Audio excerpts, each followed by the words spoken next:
noite, pessoal, tudo bom? Dando sequência aos nossos trabalhos aqui do primeiro IFE Construção, né? Hoje nós temos palestra do pessoal da FIT Next Tracker. Eles vão falar sobre viabilidade da implantação de parques solares no território, em terrenos complexos, né?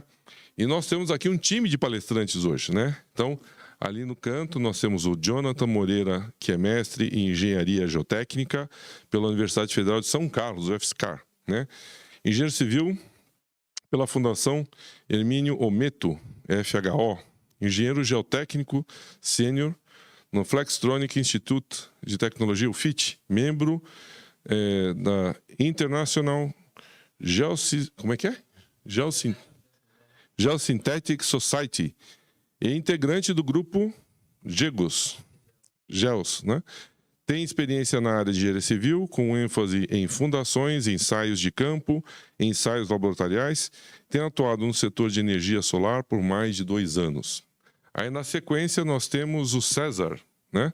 Engenheiro César Barbosa, engenheiro geotécnico sênior da Flextronic Institute de Tecnologia, graduado em engenharia civil pela Universidade São Judas, mestre em estruturas de geotecnia pela Universidade Nova de Lisboa, olha que legal, FCT UNL, possui conhecimentos de ensaios geotécnicos e provas de carga em usinas fotovoltaicas, análise e modelação geotécnica e dimensionamento de fundações, certo?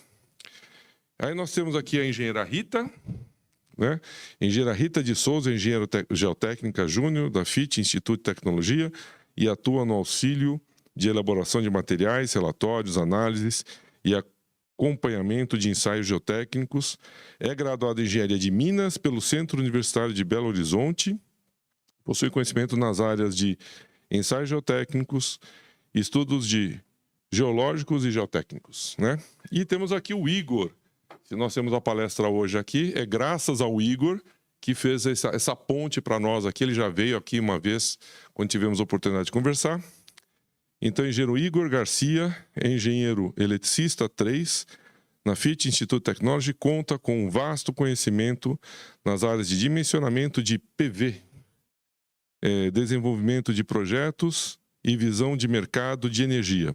Igor é graduado em Engenharia Elétrica e tem MBA em Gerenciamento de Obras e Empreendimentos. Atualmente, cursa mestrado em Engenharia Elétrica pela Unesp, com ênfase em análise e certificação de dados solarimétricos. Uma abordagem voltada para sistemas fotovoltaicos com rastreamento de energia solar.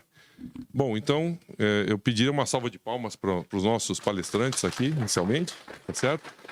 A dinâmica que nós vamos ter hoje é a seguinte: nós estamos gravando, está sendo filmado, então tudo que a gente for falar e perguntar tem que ser no microfone, ok?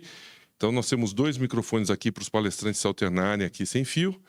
Se algum de vocês, durante a palestra, desejar perguntar, consultar, fazer alguma pergunta, por favor, manifeste-se e aí vai ali naquele microfone e aí faz a pergunta para ser gravada, tá bom? Então, por favor, vocês têm agora o palco aqui. Bom, gente, boa noite. Meu nome é Igor. Se alguém tiver dúvida e não quiser ir no microfone, eu posso levar o microfone até vocês, tá? Só para ficar registrado ali pro pessoal. E eu vou fazer um panorama de mercado aí, onde a gente vai ver os processos de viabilização de um parque solar, onde a gente tem ali condições extremas de terreno, tá? Então, como funciona a matriz elétrica brasileira? A gente tem mais de uma fonte de geração, tá? A nossa matriz, ela possui 49% hídrica dentro da sua fonte, 13,1% solar, 11% eólica e assim sucessivamente as outras fontes de geração, tá? Mas como a gente está falando de implementação de parques solares em terrenos difíceis, eu estou falando de usinas solar fotovoltaicas de larga escala. Ou seja, são usinas que estão ali na média, tipo assim, 200 hectares, 400 hectares. São usinas que têm uma grande extensão territorial, tá? Consequentemente, nesse segundo tabelinha aí, eu trago o panorama da geração centralizada. Ou seja, como ela está vinculada por estado. Atualmente, a gente tem liderando o estado de Minas Gerais, seguido da Bahia, Piauí, Ceará, Rio Grande do Norte, Goiás, entre outros. E a gente consegue ver aí, essa parcela verde dentro desse gráfico representa os empreendimentos com energia solar estão em operação, tá? Ou seja, eles já estão trabalhando, já passou pelo seu processo construtivo, ou seja, já teve toda a obra civil, toda a obra mecânica, toda a obra elétrica dentro do seu empreendimento. A parte em azul são os empreendimentos que estão em implementação, estão em fase de construção. E é nesse ponto que a gente vai chegar, onde a gente está falando de implementação em terrenos difíceis. E toda essa parte laranja aí são construções não iniciadas. Então, o mercado de implementação de usina, tá? É um mercado que está em grande expansão. Desde lá de 2012, ele vem sofrendo um boom aí, um avanço dentro da matriz elétrica e, consequentemente, gerando renda, emprego, indireto e indiretamente para a população. Tá? Quando eu falo no uso do solo, pessoal, da aplicação, o IME retrata. Lugares difíceis, geralmente, são isolados para a implementação de projetos de larga escala. A proposta de hoje é a gente começar a entender a aplicação de alguns produtos de engenharia, de aplicação técnica, com essa viabilidade, tá? Ou seja, imagine, no Brasil ainda não é um problema, mas na Europa já é espaço, tá? Então, espaço plano para você fazer uma usina perfeita, hoje em dia já é mais difícil. Imagine quanto de movimentação de terra, em uma obra de terraplanagem, a gente precisaria fazer para corrigir esse terreno, tá? Então, tudo isso tem um custo. E a gente chama no processo de formação de preço, tá? Eu estou em uma rúbrica ali analisando, o custo de terraplanagem ele é por metro cúbico. Então, cada metro cúbico que a gente movimenta dentro de um parque é dinheiro. Então, a aplicação é reduzir o metro cúbico utilizado ali e, consequentemente, aplicar um produto e se atenda a essas condições de terreno. Para uma usina de 100 megawatts, gente, tá? Ela vai aí a uns hectares dentro da sua implementação, ela tem vários tipos de rúbricas. O que é rúbricas? Eu chamo de custos separados. Então, eu tenho o custo do inversor, eu tenho o custo do rastreador, eu tenho o custo do módulo, eu tenho o custo de engenharia em si, eu tenho o custo de conexão, desenvolvimento e a parte ambiental e legal também.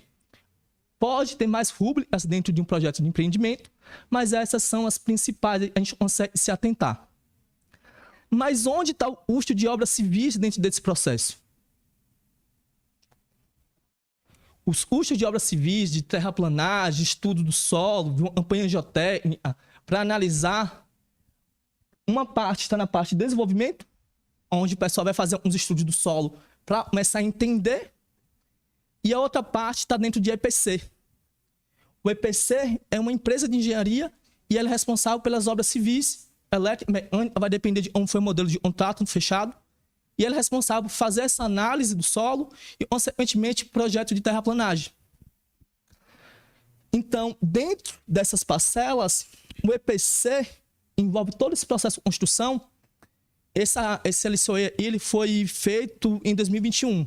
Ele é uma análise do momento, tá? Ou seja, o custo hoje é um, amanhã pode ser outro.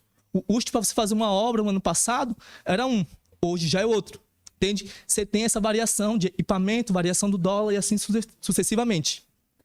Representava 22,7%. E esses custos estão intrínsecos dentro do levantamento de engenharia, de aplicação. Fora isso, a gente também tem os custos de OIM. Ou seja, OIM, após a implementação, a gente tem um custo de operar esse parque solar, correto? Esse parque solar está em operação por 25, 30 anos e eu preciso de manutenção mensalmente. Então, e o custo anual em si, a gente é dividido em algumas escalas. A gente tem o sistema fotovoltaico como todo, tem a parte de seguros do empreendimento, a parte do terreno e administrativo. Quando eu estou falando terreno ali, eu estou falando do arrendamento. do terreno, tá? Essas áreas de 400 hectares, 300, elas não são compradas normalmente. Elas são arrendadas por hectares. Consequentemente, o proprietário da terra recebe um aluguel para o uso de implementação na área dele.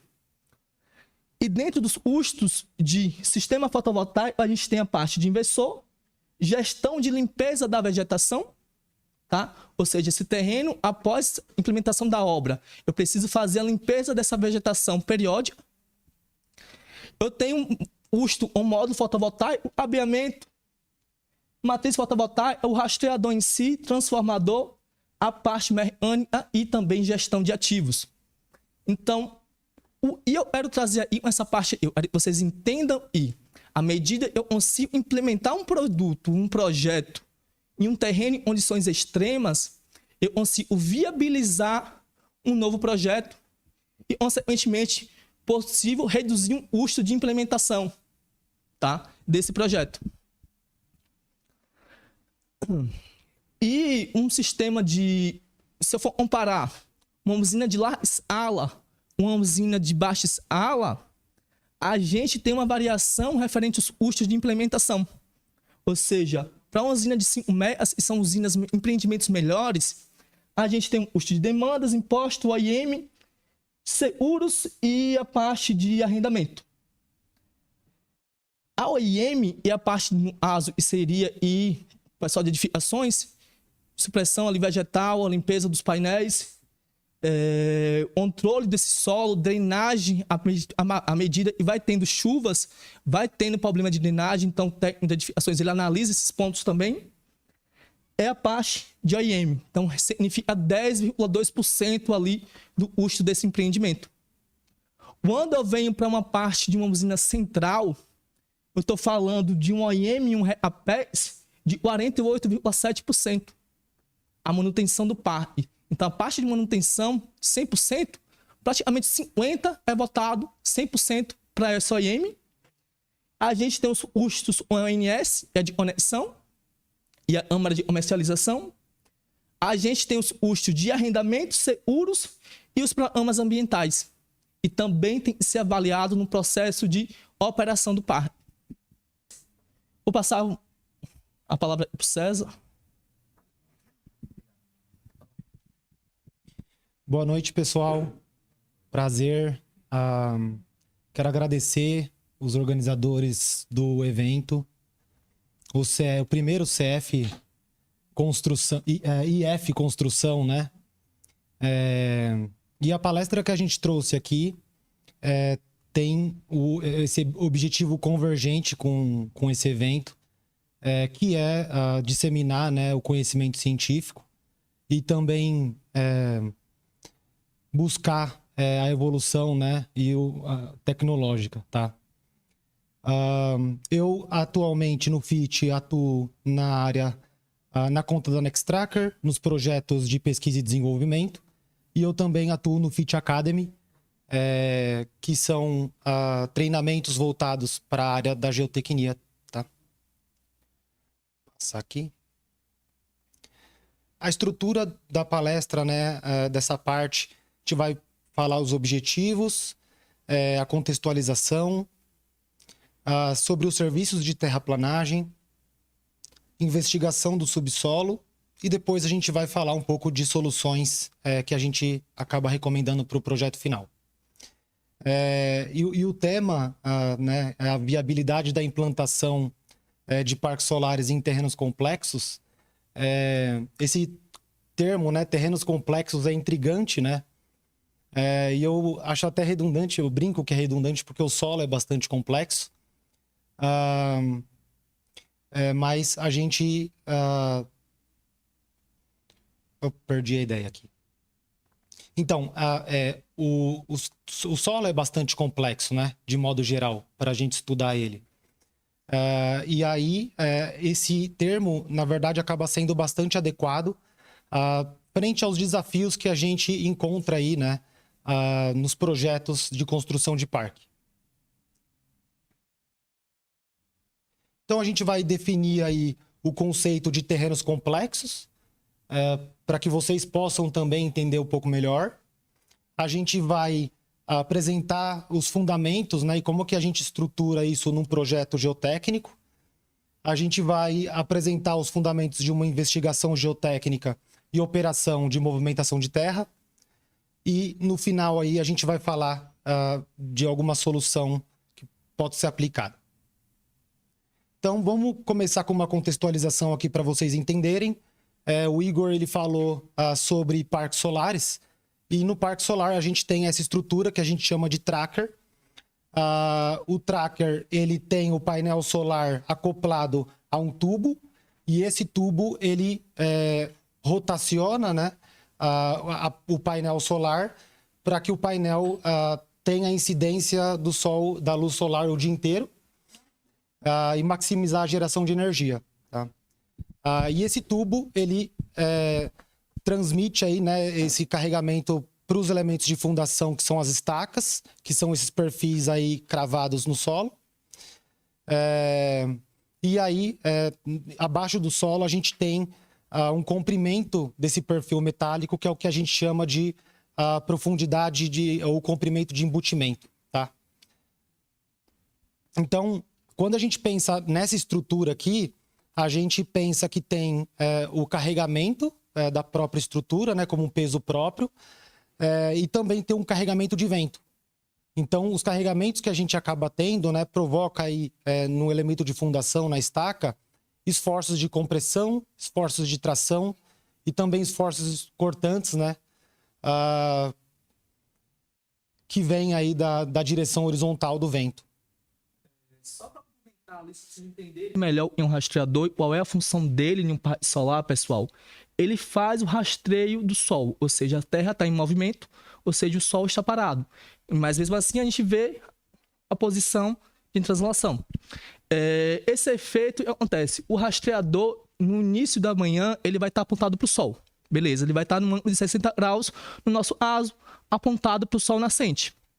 À medida que o dia vai passando e vai correndo o Sol, ele vai tendo essa movimentação. Esse rastreador ele vai acompanhando a movimentação do Sol até o final do dia. No final do dia, ele vai estar uns 60 graus mais para o Sol poente. Ou seja, ele sempre leva essa estrutura para o melhor ângulo de radiação solar do painel, para aumentar a performance de geração do sistema fotovoltaico. Tá? Maravilha, obrigado pelo complemento aí, Igor. Então, falando em parque solar, né, a gente tem um laboratório solar que fica no complexo da Flex. Aqui nesse laboratório a gente tem diversas soluções hoje que a Nextracker tem no mercado. E o FIT, que é onde a gente trabalha, está aqui no fundo desse prédio aí, nessa reserva. O intuito, pode voltar lá rapidinho. O intuito, gente, desse laboratório nada mais é desenvolver pesquisa em cima de rastreadores aplicados à energia solar. Então, quando a gente traz o tema aplicação de rastreadores em terrenos difíceis, a gente está extremamente aderente à nossa visão e nossos valores em relação ao desenvolvimento de produto no mercado, entende? Então, os meninos vão explicar um pouquinho mais a fundo do que é necessário da parte técnica e também de como é uma solução real para implementação em situações assim. Maravilha. É o nosso quintal de testes. Em Sorocaba. No complexo da Flex. Também está aberto para visitação. Se quiserem fazer uma visitação lá, é só agendar o professor Edson, ele entra em contato comigo e a gente faz uma visitação física lá, uma visita técnica, no caso, para vocês conhecerem as nossas instalações, tá bom? Em Sorocaba.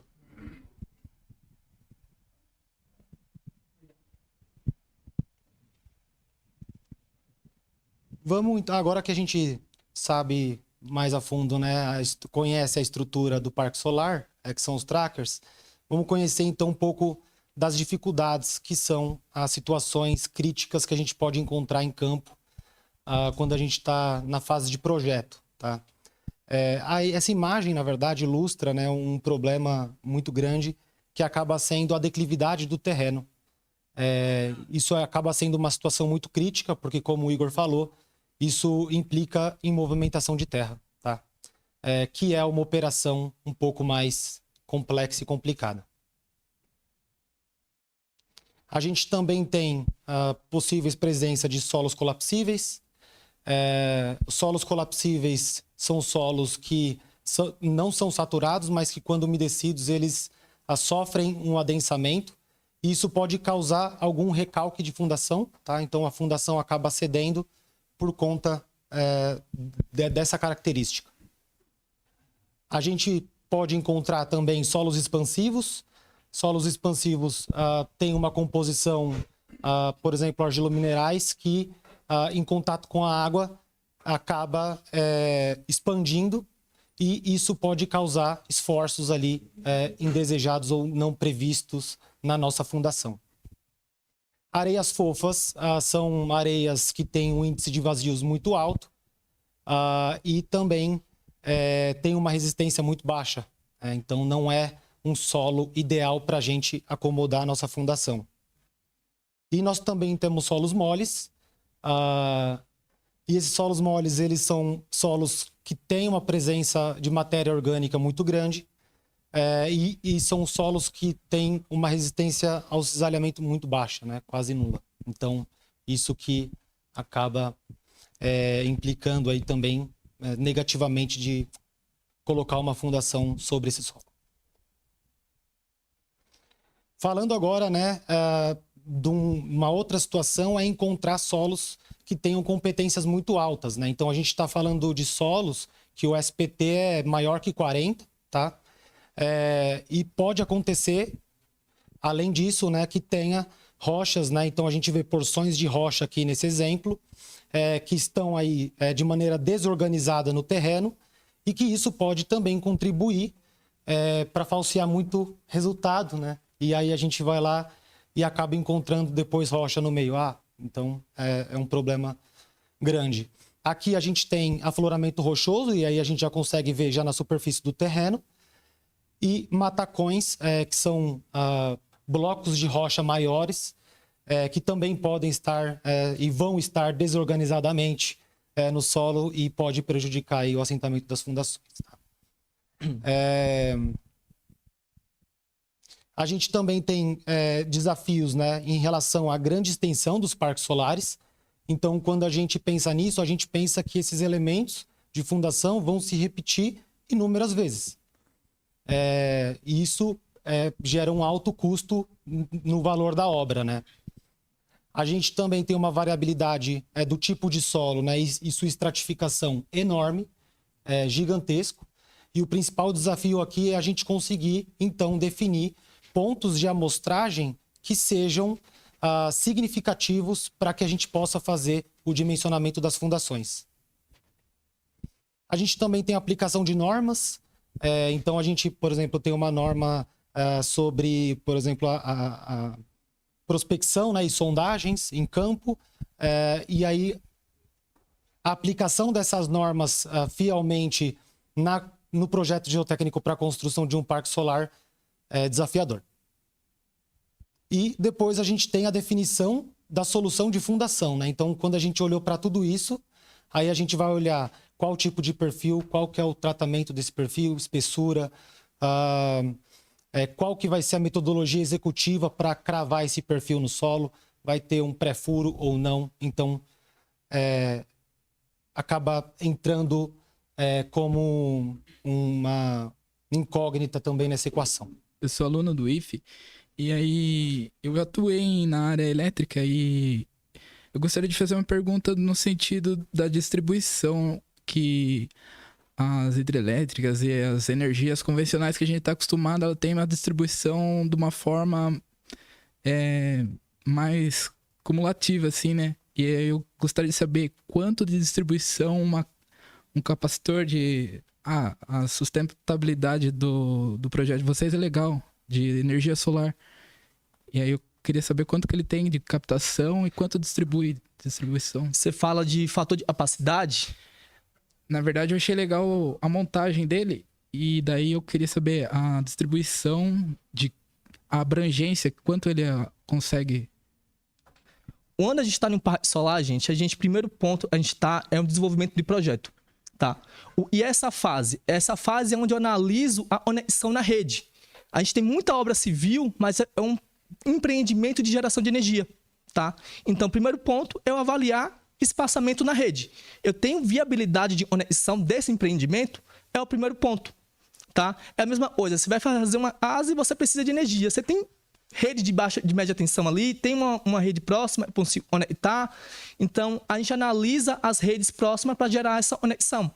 Depois eu vou abrir aqui para você um mapa da ONS, onde a gente mostra todas as subestações e a gente consegue fazer uma análise disso. Em seguida, vem a parte ambiental e os estudos ambientais, consequentemente, uns estudos do terreno para analisar, tá? E aí, em si, depois a gente vai entrar na parte de obras, entendeu? E vai entrar vários tipos de projeto. E a gente vai ter a obra civil e vai ter toda essa parte de supressão vegetal, a limpeza do terreno, terraplanagem, projeto de drenagem do parque. Ou seja, um empreendimento solar, gente, de sala, mais ou menos 80% é obra civil, tá? E o restante entra ali na parte elétrica.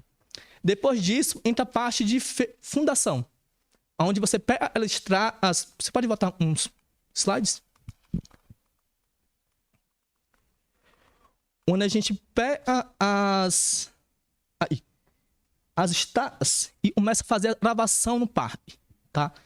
Para fazer isso, a gente precisa ter o projeto de terraplanagem finalizado, uma campanha geotécnica também finalizada, tá? A parte de movimentação de terra está de acordo, projeto executado. O pessoal entra ali na parte de batistá. Essa batistá tem 3 métodos, né, Jonathan? Você vai falar um pouquinho sobre os 3? Os 3 tipos de gravação? Tá bom. Bom, pessoal, boa noite. Bom, conforme o César mostrou, a gente tem diferentes situações de solo, né? Então, por exemplo, quando a gente tem um material muito competente com NSPT, por exemplo, não sei se vocês estão acostumados com o que é o NSPT. Imagino que não, mas é um indicativo da resistência do solo. Se o solo ele tem uma resistência muito alta, o nosso método tradicional de cravação das estacas, ele é dificultoso. Então, o que você tem que fazer? Você tem que fazer um pré-furo no solo, você faz um alívio de tensões e aí depois você continua a cravação das estacas, tá? Então, a gente tem cravação direta, que é um solo que tem uma resistência razoável, a gente chega e crava, é o que a gente prefere, tá? Principalmente como construtor, a gente chega e crava rapidamente. Quando a gente tem um terreno um pouquinho mais resistente, a gente tem que fazer um pré-furo e aí o diâmetro do pré-furo ele vai variando, tá? De 50, 60, 80, até 100% do diâmetro, tá? Pra gente aliviar a resistência do solo e aí a gente começa a cravar as estacas depois. E por fim, se a gente tem um solo rochoso, digamos assim, que a gente não consegue fazer a cravação das estacas mesmo com o pré-furo, a gente consegue fazer algo que a gente chama de micropilote, tá? A gente faz a escavação completa do furo, faz a inserção do perfil, depois a gente concreta o entorno e aí, ó, esse é o nosso elemento de fundação de por estaca, tá? Beleza, um ponto. Essa pergunta é extensa. Vamos continuar. Depois dessa parte, a gente começa na parte de montagem, tá? A gente começa a montar os tubos, a gente começa a fazer as valas de passagem dos abeamentos, a gente começa a fazer ali em paralelo a obra mecânica e elétrica junto, tá? Então, a gente começa a montar os painéis fotovoltaicos em cima da estrutura. A estrutura está pronta, começa a passar os painéis, entra a parte elétrica e é conexão dos strings, definição dos inversores, definir aonde esses inversores estão dispostos dentro de um layout. Se ele é um inversor central ou não, você já vai ter isso no projeto para conseguir fazer essa disposição dentro do seu layout. Consequentemente, vai variando mais ainda para a parte elétrica. Você vai para a parte de automação da planta, a parte do supervisório, comunicação dos rastreadores, entendeu? Comunicação dos inversores com sistemas ADA. E aí a gente sai da parte civil e vai migrando em si para um empreendimento 100% elétrico, onde a gente vai avaliar todos esses parâmetros de conexão na rede, obras de média, baixa e alta tensão, tudo dentro do empreendimento. Então, você tem essa parte de infraestrutura, depois você vai para a parte de comunicação da planta, aí vai definir como está no seu projeto, se você tem comunicação entre inversores ADA, entre o TREOS ADA e assim sucessivamente. Geralmente, tudo está interligado com CFTV, com todos os parâmetros de monitoramento da planta, onde você consegue acessar remotamente depois, tá? Então, você tem várias fases dentro do empreendimento. No início, boa parte de implementação civil, tá? Depois vai migrando da parte mecânica e elétrica para o final do empreendimento você fazer só o monitoramento dessa planta, tá? Respondi? Mais uma dúvida, pessoal? Sim. Tem?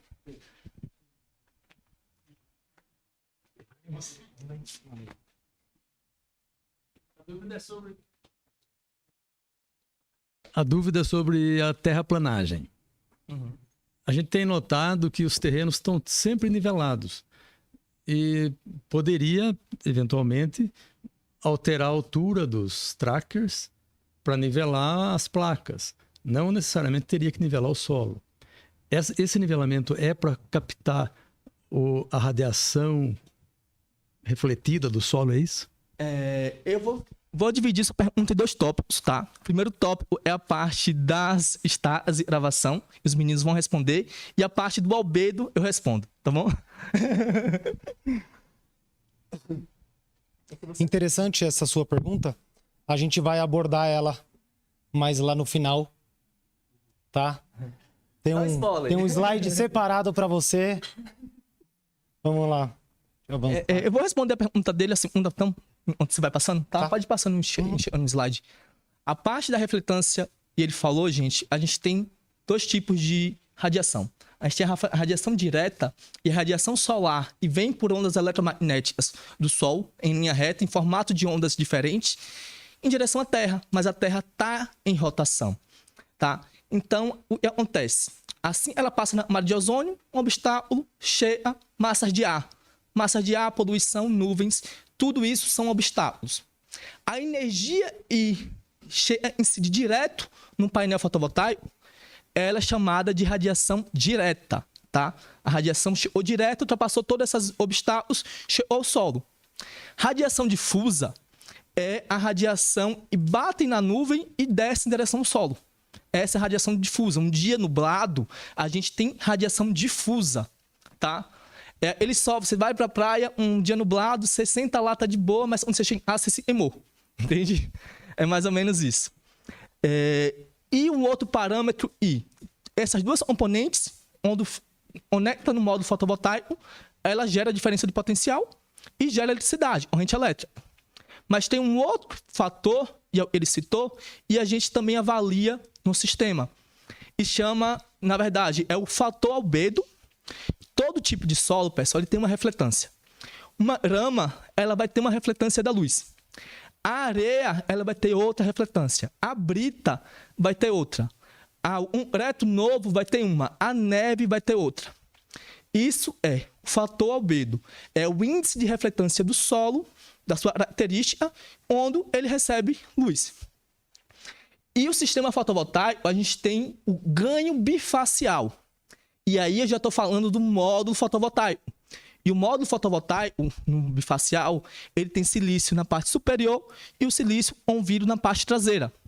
Ou seja, vou desenhar.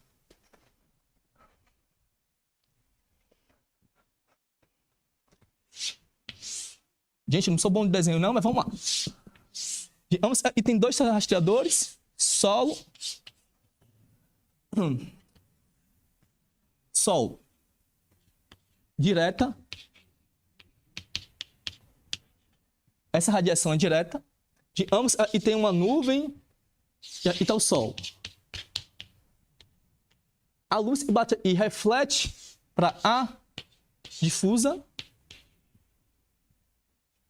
E o fator albedo nada mais é, gente, se tiver um fluxo luminoso batendo no solo e voltando na parte traseira do painel, essa parte é fator albedo.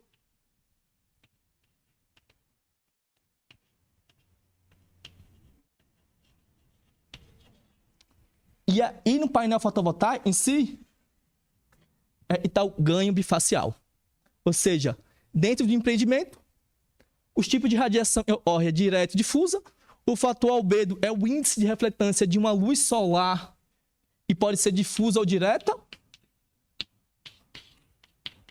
Incide no solo e volta para o painel, tá? Ou seja, todo empreendimento solar, ele vai ter essa distância I, de estaca a estaca. Essa distância a gente chama de pitch, tá? E a gente precisa avaliar.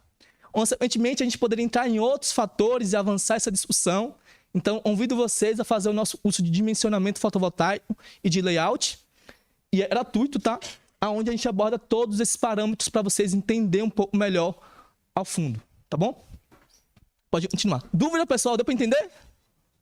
Tranquilo? Boa.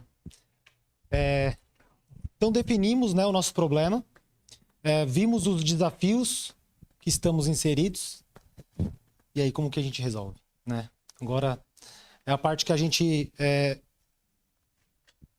na apresentação, a gente, lá atrás eu até falei que eu ia tentar trazer tudo para um contexto dentro de um projeto geotécnico para que vocês se familiarizem e quando pensarem nas ferramentas, né, que a gente vai falar aqui para vocês, vocês já consigam encaixar na caixa correta aí. A gente tem um anteprojeto que se baseia em estudos preliminares, tá? Depois a gente faz um levantamento topográfico, que aqui a gente vai ter as estimativas de volume de corte e aterro, e é aqui também que vai ficar definido o layout final do parque solar. Na caracterização do solo, a gente estuda as propriedades e comportamento do solo, né, dos materiais. E aí, né, finalmente, a gente propõe uma solução e valida ela em campo. Depois indica ela para ser utilizada. Então, no anteprojeto, a gente vai interpretar os documentos associados ao projeto. Isto é, localização, qual que vai ser a potência instalada, qual que vai ser a extensão do parque. Isso tudo acaba sendo bastante importante já para começar a direcionar o pensamento. A gente também faz uma revisão de literatura, né, uma revisão bibliográfica da região a ser implantado o parque solar. E isso acaba sendo bastante importante porque é nessa fase que a gente começa a conhecer o histórico do local lá na escala de milhões de anos, né? E entender o que é dito, né, em relação à geologia do local e à formação do solo. A gente conta, né, nessa fase aqui com uma visita do engenheiro em campo para fazer o reconhecimento ali, entender qual que é o perfil do terreno, os cortes e mapear alguma possível limitação que vai impedir da gente mover para frente com um determinado layout, tá? Então, isso vai trazer uma percepção geral e aí a gente começa, então, a confirmar tudo esses estudos através da etapa já em si do projeto, né? Que aí acaba sendo o levantamento topográfico e também com a caracterização do solo. Então, estava lá também, né, uma das etapas, a caracterização do solo, é conhecida como investigação do subsolo, mas é também conhecida como campanha geotécnica, e esse é o termo bastante utilizado aí, né, no mercado da energia solar também. Então, a campanha geotécnica, o que é, né? Então, é a gente estudar a característica dos materiais. A gente vai entender a característica do solo. E por que a gente precisa disso, né? Porque através dessas características, a gente vai conseguir definir parâmetros de projeto que vão ser utilizados aí no dimensionamento da fundação. E como que a gente faz isso? A gente faz isso, então, começa lá no anteprojeto, no estudo bibliográfico, e tem uma longa aí, trajetória de ensaios em campo e ensaios em laboratório. E isso tudo vai acabar servindo como um check-up, tá? É a partir daí que a gente vai embasar a nossa solução. E esse tema é tão vasto, né? Digo assim, em termos de que dá para aprofundar muito, que a gente até tem um treinamento no FIT Academy. O nome do treinamento é Campanha Geotécnica para Parques Solares. E nesse treinamento a gente enumera quais são os principais ensaios que a gente tem numa campanha solar. A Rita vai mergulhar mais para frente nisso, mas no curso vocês vão conseguir ter uma visão bem ampla, tá? Então são os ensaios, o objetivo de cada ensaio, por que ele é feito, como ele é feito, quais equipamentos que a gente utiliza e depois, né, como que a gente interpreta os resultados desses ensaios. Vale a pena conferir. Eu sou suspeito para falar. Ele é um instrutor, gente.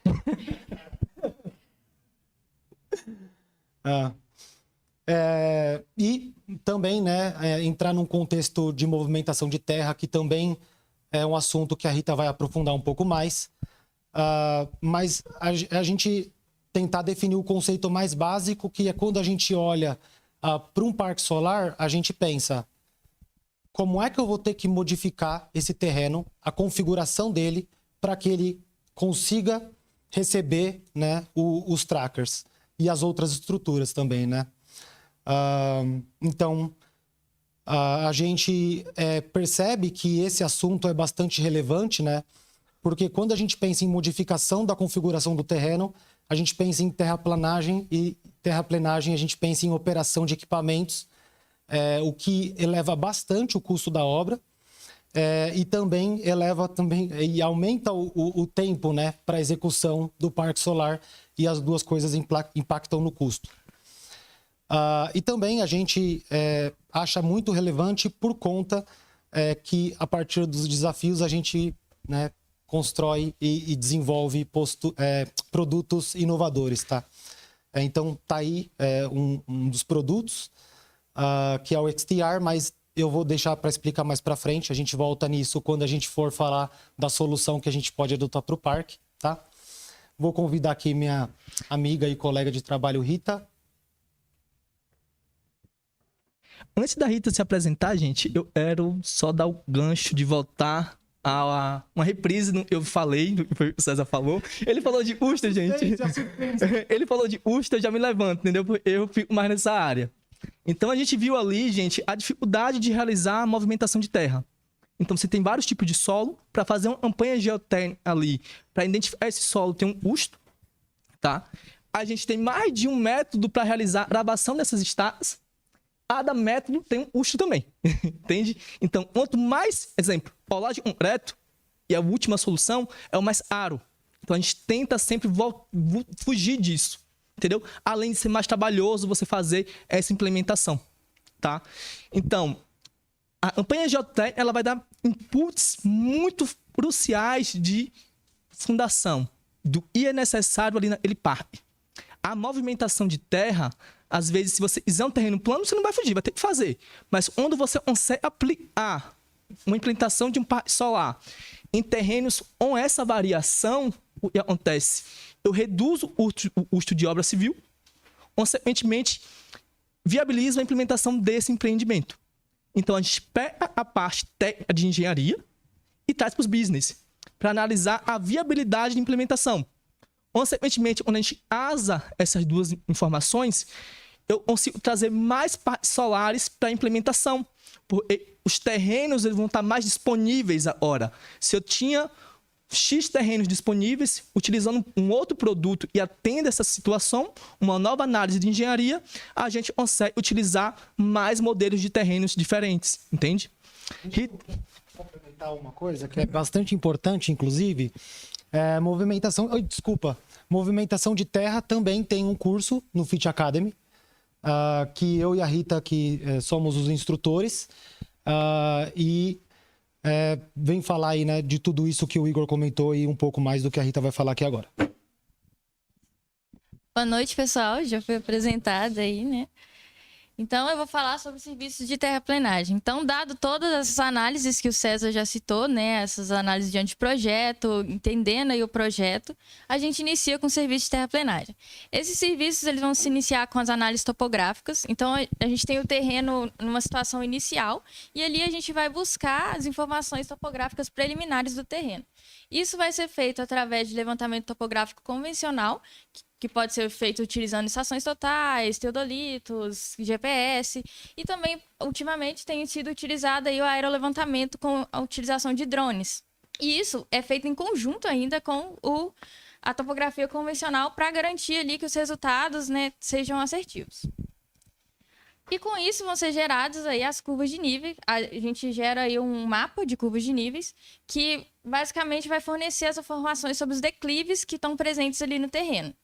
E com essas informações, o que a gente vai ter?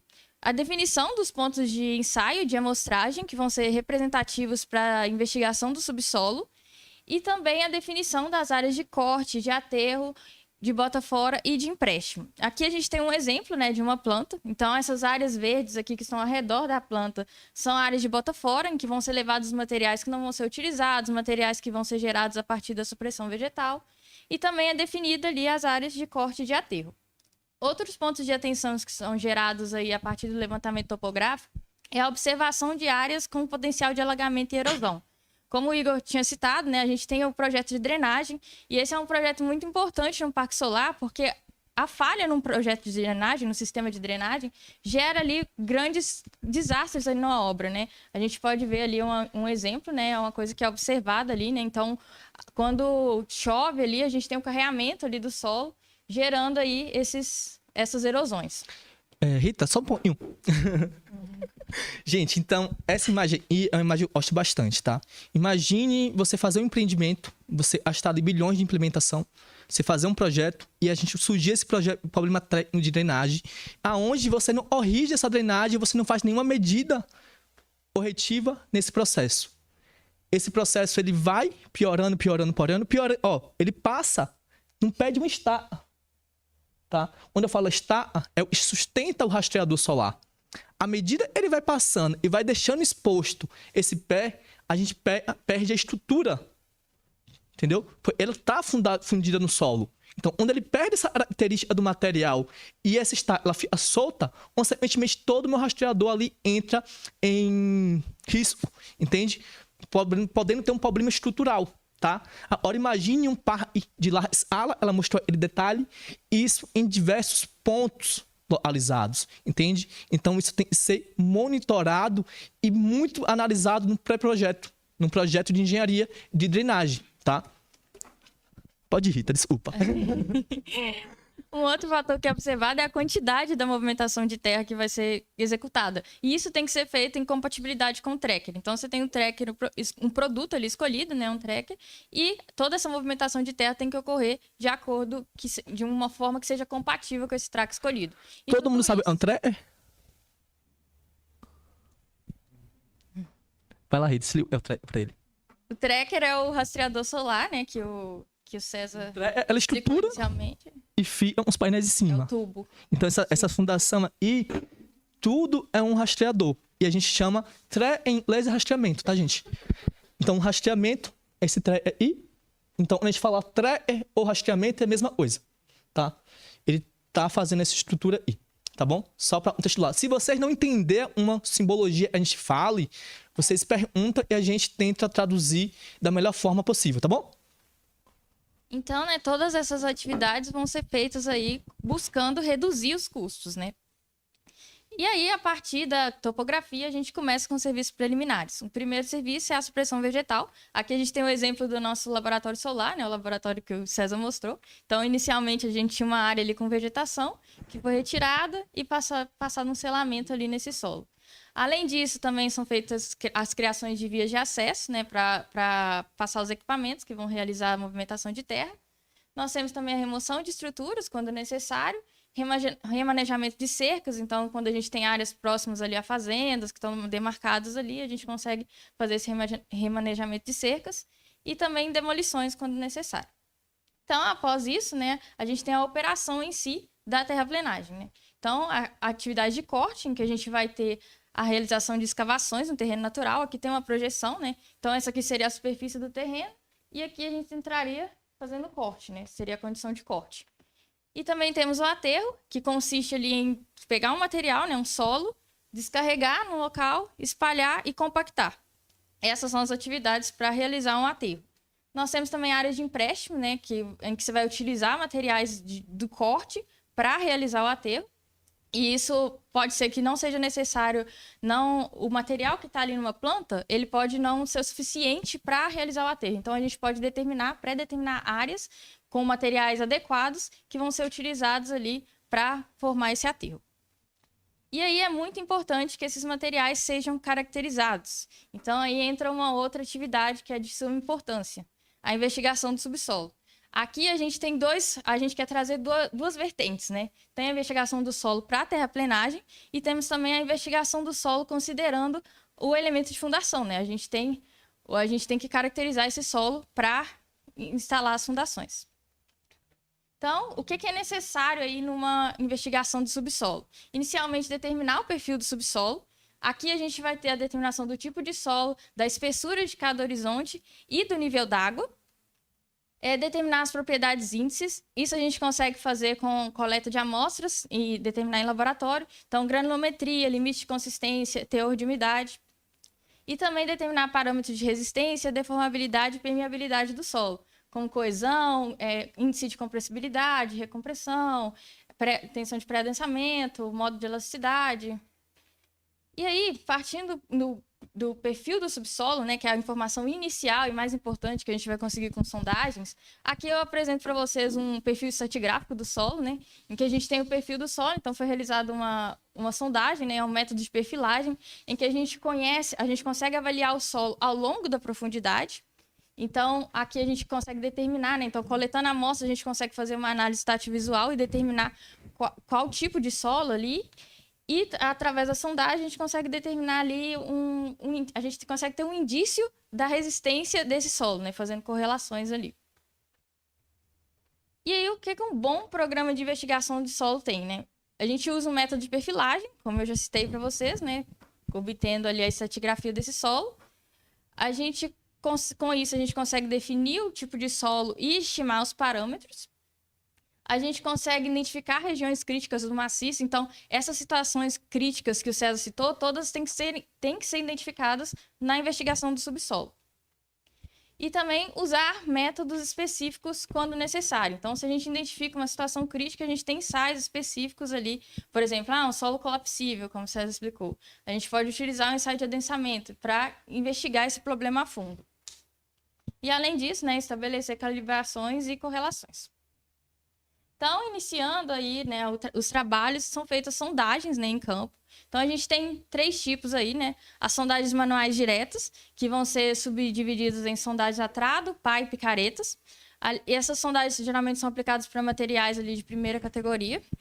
A gente tem sondagens a percussão, em que a gente vai ter o SPT, em que a gente consegue, através do número de golpes, a gente consegue classificar esse solo, né? Vai estar associado à resistência e dificuldade da extração desse material. E a gente também tem as sondagens rotativas, que são indicadas para materiais mais rochosos ali. Então, o material vai ser classificado em função do parâmetro de recuperação.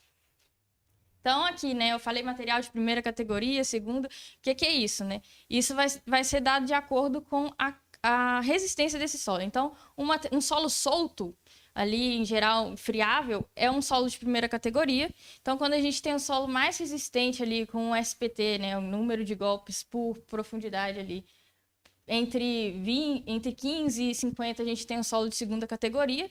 Então, ele é mais competente. E um solo de terceira categoria já é uma resistência igual a uma rocha-sã. Então, aqui a gente tem mais claro o que é isso, né? Então, um solo aqui um solo de segunda categoria, né, bem mais resistente, e ali rochas, né, na terceira categoria. E aí, né, partindo disso, a gente tem uma outra forma de classificar, de entender mais esse solo, né, que é nos ensaios de laboratório. E para realizar os ensaios de laboratório, a gente precisa realizar as etapas de amostragem. Então, a gente tem 2 tipos de amostras na geotecnia, amostras indeformadas e amostras deformadas. Nas amostras indeformadas, a gente avalia a textura, composição mineral e química do solo, estrutura e teor de umidade. E também temos as amostras deformadas, em que a gente faz a identificação desse solo, a gente entende a textura dele e composição mineral. Dentre os ensaios de laboratório, a gente tem a análise granulométrica, em que a gente consegue classificar aí o tamanho dos grãos do solo e a porcentagem de ocorrência. O teor de umidade, que a gente consegue saber o quanto de água tem naquele solo. Os limites de consistência, em que a gente consegue mapear os diferentes limites de consistência do solo em função do seu teor de umidade. A determinação do peso específico, né, que a gente tem diversos pesos específicos, pode ser determinado tanto para entender a velocidade de queda de sedimentação de uma partícula ou determinar grau de compactação. A gente tem a compactação, em que a gente determina a umidade ótima e densidade máxima específica, massa específica aparente seca do solo.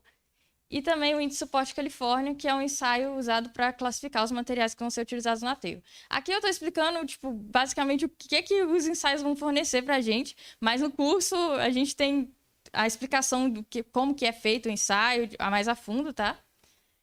E o curso é gratuito, e mais uma vez fazendo a propaganda do curso.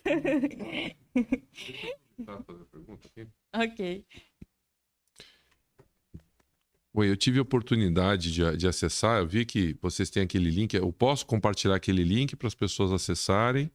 Sim, E- pode. Pode sim. E o curso é online? É online. É online, né? Uhum. Ok, então depois, pessoal, eu compartilho para vocês lá nos grupos de WhatsApp das turmas, né? É FitTech, né? Tem um nome, né? É o Fit Academy. Isso. Exato. Tá. As inscrições tem todos os meses, gente. Esse treinamento de campanha, de movimentação. Tem outros treinamentos também voltados para a parte um pouco mais de elétrica e formação de layout também. Tem todos os meses, acontece, e todos os treinamentos do Instituto são gratuitos, tá? E os mesmos treinamentos que a gente dá para cliente, a gente dá para o público externo, universidades e pessoas interessadas na área. Então, eu recomendo a oportunidade, é muito interessante conhecer um pouquinho mais e a gente fica aí aberto para tirar dúvidas de vocês, caso necessário. Isso mesmo. Então, também temos o ensaio de cisalhamento direto, que a gente entende os parâmetros de resistência ao cisalhamento do solo, como coesão e ângulo de atrito. E também o ensaio de adensamento unidimensional, em que a gente entende o comportamento aí do solo em frente a uma carga, né? O recalque do solo em frente a uma carga. E aí, o que os resultados, né, da investigação do subsolo vão dar para a gente, né? A gente vai conseguir definir as condições e restrições em relação ao aproveitamento dos materiais, por exemplo, que vai ser utilizado ali na terraplenagem, né? A gente consegue estimar as dificuldades que vão ser encontradas quando a gente for fazer um corte, um aterro, e determinar também parâmetros geotécnicos para o dimensionamento das fundações. E aí, feita toda essa investigação geotécnica, a gente parte para uma outra parte, que é as provas de carga, né? O pull-out test, também conhecido aí como POT ou POT. Então, vão ser provas de cargas verticais e horizontais que vão ser aplicadas em perfis de estaca metálica para avaliar a interação solo-estrutura, como que a estrutura vai se comportar naquele solo. Então, a gente tem os carregamentos verticais, né, que vão ser ensaios de tração e compressão. O César já tinha citado aqui, né, que a gente tem a questão da compressão, né, o peso próprio do solo, o peso do tracker ali instalado, e também a questão de vento, né, para avaliar a tração ali, por isso que a gente avalia a tração. E além disso, também temos... Pode. Bom, pessoal, prova de carga, basicamente, o que a gente faz? A gente vai antecipar a carga que o tracker vai receber ao longo da operação. Então, a gente estima essa carga e em um ensaio a gente vai aplicando estágio a estágio, vai vendo qual é o deslocamento do solo, e aí a gente consegue verificar tanto o estado limite último, quando que a fundação rompe, e o estado limite de serviço. Com uma dada carga de operação, qual que é o deslocamento que o tracker vai ter. E aí a gente consegue compatibilizar tudo. Obrigada, Jonathan. E aí também temos as cargas horizontais, né? A gente faz a prova de carga horizontal. E aí, dado todos esses testes, a gente fica preparado aí para definir o elemento de fundação. E aí volta a palavra para o César. Então vamos ver o final, né, do filme, gente.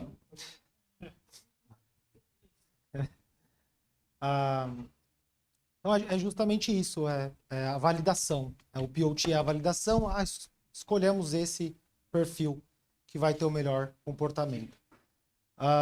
E aí a gente tem diversas soluções, né? Uma das soluções é o... Eu tenho uma dúvida antes. Todo mundo sabe, é perfil? Beleza, vai. Eu quero fazer uma outra pergunta. É o XTR, ele vem o termo, né, de Extreme Terrain, terreno extremo, mas a gente tem ele, né, aplicado para todos os tipos de terreno.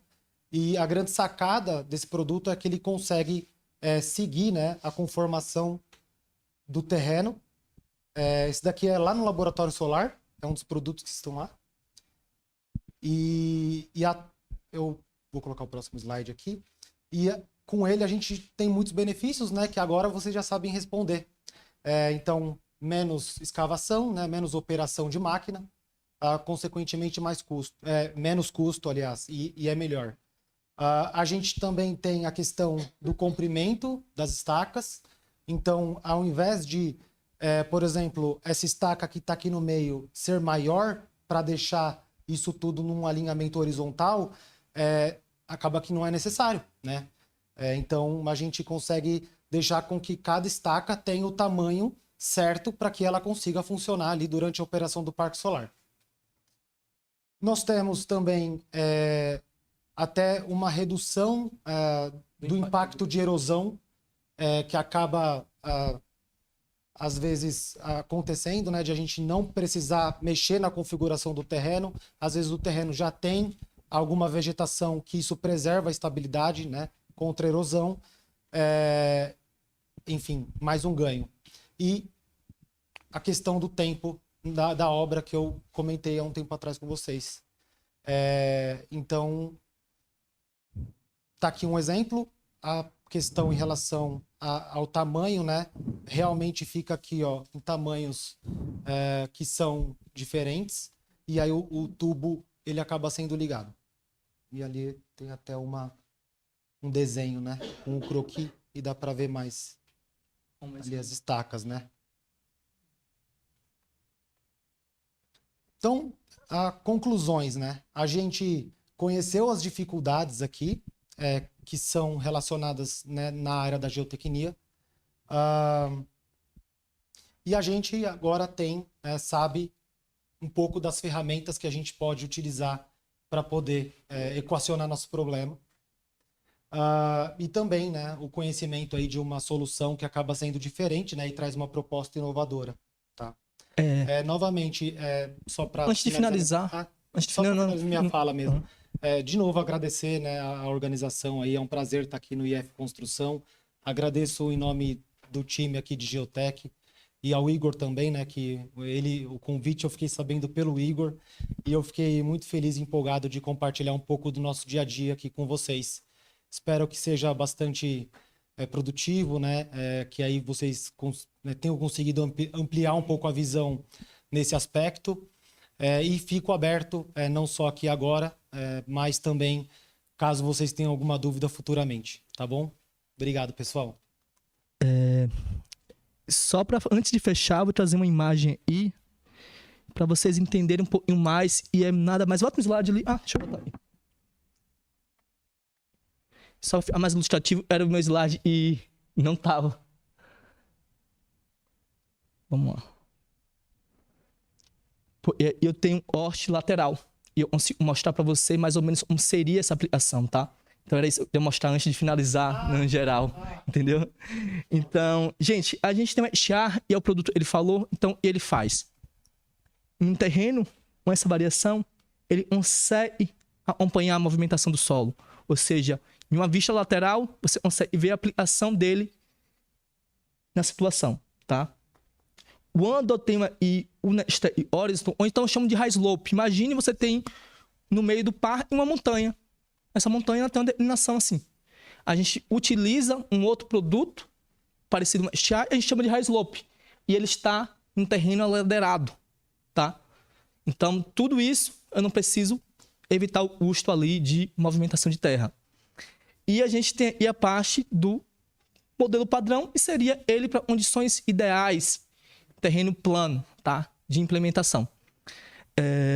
Era essa imagem que eu queria trazer, porque é um corte lateral, eu acho que ficaria legal, tá?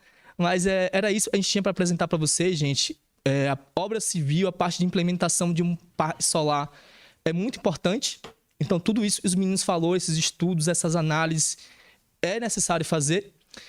O mercado também é um mercado carente. Quando eu falo mercado carente, você vê lá no slide de panorama, eu estou falando de uma porcentagem em operação, uma porcentagem em construção, e muitos empreendimentos vai estar lá em construção não iniciada. Opa, vamos lá. Aí. Construção não iniciada, entende? 31 megawatts de projetos, então, construção não iniciada. Então, tem vários processos, tem processo regulatório, tem processos de ambiental, Mas um dos outros é falta de mão de obra qualificada, entende? Para atuar nesses parques solares, tá? A gente iria aberta para dúvidas, pode ser referente ao tema, ou tema energia solar, engenharia. Hoje, se vocês irão falar com a gente, pode falar. A gente leva o microfone, fica uma aí, pode ser? Boa, leva lá. Não. Vai aí? Hoje eu levo um e a gente fica dividindo aí. Não, a minha dúvida é mais financeira mesmo. Eu sei que depende muito para a instalação dos parques.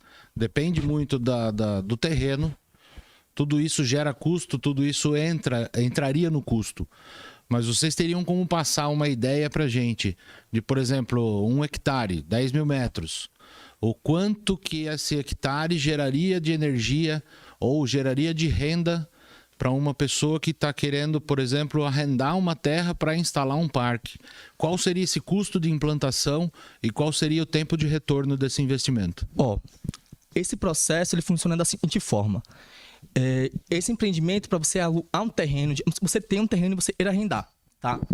Ele é feito por hectare. Então, esse valor é negociado entre o proprietário do terreno e o dono do parque. Se eu for pegar projetos menores em geração distribuída, entendeu? Em torno, o pessoal paga ali uns R$700 por hectare. Você vai encontrar gente pagando mais, é isso. Ele vai arrendar de você ali uns 4 hectares, 5 hectares, 6 por aí. Onde você, um arrendatário, você arrendou, você começa a receber esse valor à medida e tem obras no seu terreno. Você vai assinar um contrato lá, onde vai dizer toda a viabilidade. À medida que começou a supressão vegetal, você vai receber esse valor por hectare e você arrendou mensalmente. Entende? Mensalmente você vai receber. Aí você vai ter todo o processo de obra. E um empreendimento de energia solar, gente, ele tem em média 25, 30 anos. Vai depender aí de qual produto vocês estão utilizando. Então você vai receber esse valor mensalmente durante toda essa vida útil. Consequentemente, vai ter ajustes anuais. Entende? Então, o fator de arrendamento, ele é dessa forma, tá? Ele entra como custo de operação e manutenção, tá? E antes e na implementação também você recebe, mas na parte de desenvolvimento, de análise do terreno para ver se vai ter viabilidade de implementação, você não recebe, porque ainda não sabe se o empreendimento vai ter sucesso perante o regulamentador, tá? Mais uma dúvida? Pode continuar. Vontade.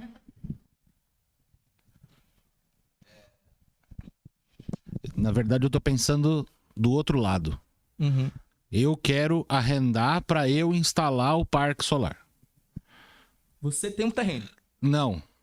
Eu quero investir, eu quero ser o empreendedor. O empreendedor, você vai gastar ali em torno de uns R$5 por watt-peak, tá? Quando eu tô falando isso, eu tô falando de uma usina de vários watt-peaks. Aí, onde você faz essa contribuição, é uma média... a gente vai entrar no treinamento de LCOE, entendeu? E a formação de preço da energia, entende? Então, você tem que analisar todas essas rúbricas, e eu falo aí, ó. Tem que analisar todas essas rúbricas e analisar. Exemplo, um rastreador. A gente pega ele ali um 0,57 o watt-peak dele. Entendeu? O watt dele, tá? Então, o watt, gente, é uma parcela muito pequena. Onde você multiplica, você vai chegar ali em orçamentos de milhões a bilhões, tá? Onde você multiplica pela potência do projeto. 19%. Hoje, o dólar está um valor. Entendeu? Consequentemente, a maioria desses componentes são importados. Então, ele tem essa variação, tá? Se você quer saber um valor por watt-peak, você bota ali uns R$5 por watt-peak, você vai conseguir ter um preço global do que você precisa. Exemplo, uma usina de 3 megawatts, 3 megas, estou falando de GD, tá? Não estou falando de uma central. Central tem outras variáveis. Você vai gastar em torno de 12 bilhões. 3 megas, entendeu? Boa parte desses 12 milhões são de equipamentos, tá? Aí você vai também ter os custos das obras civis. Então, à medida que esse empreendimento aumenta a escala, eu dei um exemplo de 3 megas, 12 milhões.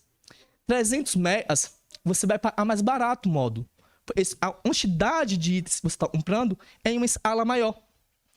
Entendeu? É a mesma coisa você no atacadão, entende? Quanto mais aumenta essa escala, esse custo do unitário, e é vendido unitário, ele vai reduzindo, entendeu?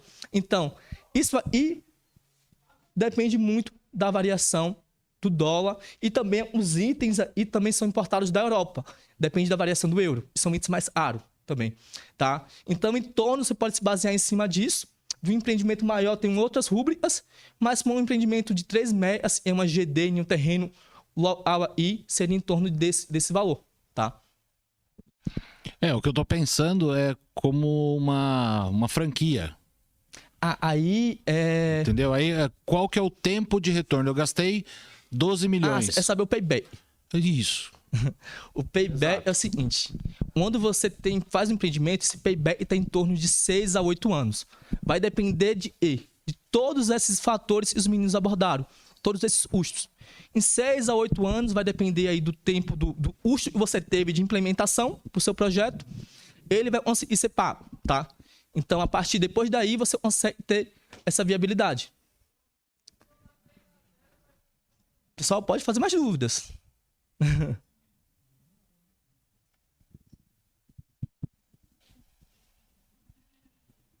Então, a gente fecha por aí.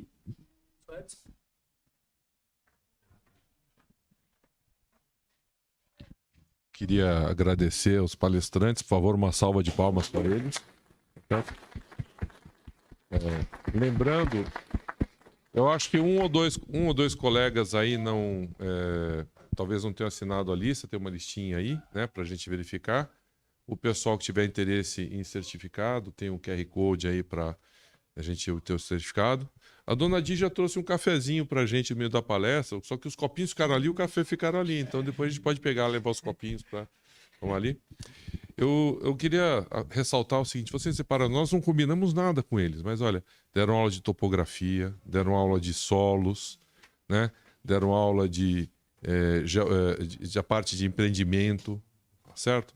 Então, quer dizer, isso está gravado, né? Então a gente vai poder ter esse material aí, a gente agradece. Eu já passei para vocês o link da Fit Academy, né? Isso, Fit Academy. Fit Academy, já passei alguns grupos aí, tá certo?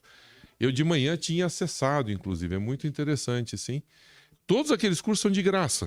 Todos são de graça. Emitem certificado e tudo? Isso. Muito bom, olha, pessoal, é uma oportunidade muito bacana, viu? Eu, pessoalmente, até quero fazer alguns deles ali também. Tá bom? Quer falar mais um pouquinho? Sim, até para explicar um pouco melhor o contexto do Fit Academy, o Fit é um instituto de tecnologia e ele tem um compromisso com a sociedade. Então, esses cursos é justamente para capacitar a sociedade, tá? É por isso que é aberto a todo mundo e por isso que não tem custo nenhum. Tá? Aproveitando já, um aluno que faça esse curso, tem vaga de emprego para eles? Na Sim. sequência? Mas no próprio curso vocês conversam? Não, né? digo, não, tá, vamos colocar os Eu estou vendendo peixe para os meus alunos, né? Então vim perguntar também. Afinal de contas, é uma Justo, oportunidade, né? justo. Eu tenho que... É justo, né? Eu digo que não, né? Porque não é algo vinculado ao instituto, né? Sim. A gente não tem essa extensão, né? Depois do curso a local profissional. Mas estejam certos que lá, o curso que tiver lá, são coisas, são assuntos que a gente está estudando todos os dias e aplicando na prática lá. O Igor pode falar um pouco mais pra gente. Exato. Gente, em relação à empregabilidade de mercado, em relação aos treinamentos, o que a gente faz? A gente não tem essa vinculação de fazer essa triagem do profissional. A gente dá todo o suporte e orientação, tá? Então, o primeiro suporte a gente dá é dar acesso à informação. No âmbito de energia solar, a gente tem uma campanha de série de treinamentos aonde meu cliente fala, minha maior dor é essa. Eu atendo a dor do meu cliente, treinando pessoas, entendeu? Eu atendo a sociedade, trazendo essas pessoas para tomar o treinamento. Mas essa interface, ela ficaria um pouco injusta, entendeu? Eu consigo para você e não consigo para ela, entende? Eu, como instituto, eu não posso fazer isso, entende? Então aí o profissional tem que entender. A capacitação profissional, ela vai além da universidade. A capacitação é você ter sua extensão, você correr atrás do conhecimento, você saber quais são os processos, ver como a sua área pessoal de edificações, como isso atrela no mercado de energia solar, Então, ao se entender as fases, consequentemente, vocês vão estar mais preparados para as oportunidades. Entende? E a oportunidade, gente, mostrei aí no gráfico de panorama de mercado. Eu tenho muita usina para ser construída. E essas usinas precisam de pessoas para fazer a operação. Entendeu? Para fazer a construção e fazer a manutenção. Então, a gente entra no fomento de dar o conhecimento, de trazer o mercado precisa de uma aplicabilidade real, entendeu? Ou uma extensão universitária de forma gratuita. Então, é onde a gente entra ali em parceria com um aluno e a universidade e também entendendo a dor do meu cliente, entende? Mas se vocês tiverem interesse de saber quais são as empresas do mercado, aí eu sinalizo para vocês. Aí, se você chegar um currículo lá preparado para trabalhar nela, é uma outra viabilidade, entendeu? O pessoal já olha para vocês diferente, entende? Era mais ou menos isso que eu queria falar. Tá perfeito, perfeito.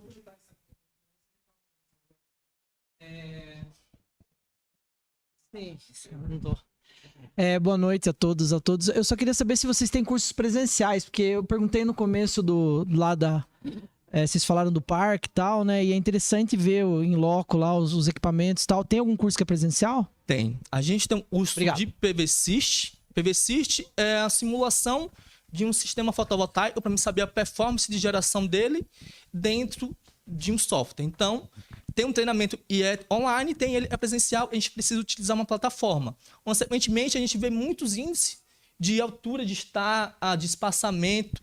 Então, a gente vincula sempre um complexo de vários outros treinamentos, tá?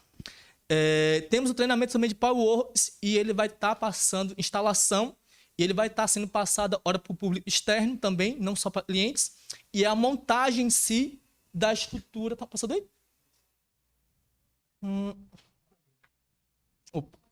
A montagem dessa estrutura aí.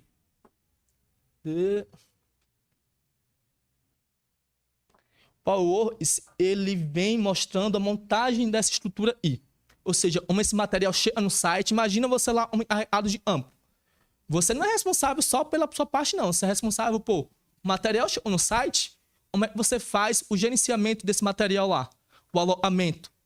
Entendeu? Então, tudo isso a gente vê nessa campanha de PowerWorks de instalação. Como esse material chega no site, como você fazer a divisão dele num par e daquele tamanho de hectares e, consequentemente, então, presencial, PVSys, PowerWorks, instalação. Bom, pessoal, eu fiz a pergunta provocativa. A gente estava encerrando a palestra, quase que está começando uma nova, mas tudo bem. De qualquer forma,